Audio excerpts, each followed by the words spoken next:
Перед матчем у меня болело плечо, я принял много обезболивающих, думал, что вообще не сыграю сегодня.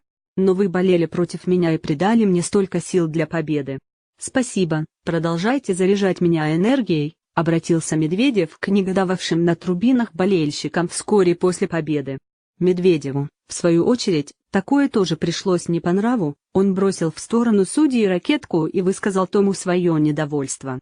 После очередь возмутиться дошла до зрителей, которые в этой истории дружно встали на сторону оппонента Медведева не только на вышке, но и на корте. Несложно догадаться, какой была ответная реакция.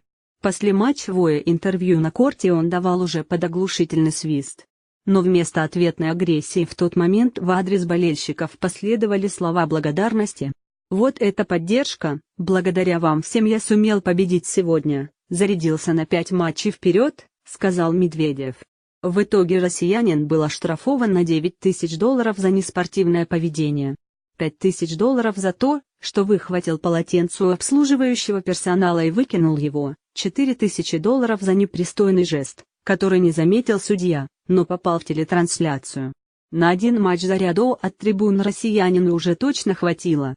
Что касается американской публики, то такое поведение она восприняла не иначе как троллинг, так что о примирении во время матча с Кёпфером речи идти не могло.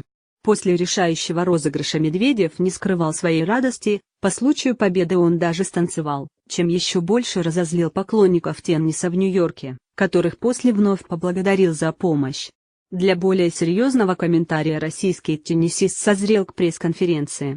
«Если честно, в матче с Лопесом я повел себя как идиот, не могу гордиться тем, как вел себя.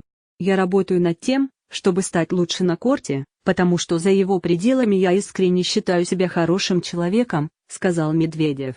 Насколько это ему получится, станет понятно уже в четвертьфинальном матче.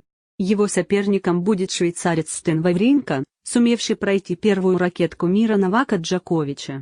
Серба по ходу турнира мучили боли в плече, по этой причине он даже во время тренировки поссорился с болельщиком, который предлагал ему сняться.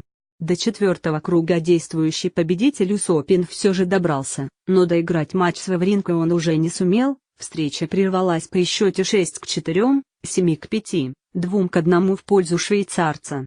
Открытый чемпионат США проводится с 1881 года, он является 4-м и заключительным в сезоне турниром серии «Большого шлема». В этом году призовой фонд составляет $57 миллионов, соревнования завершатся 8 сентября.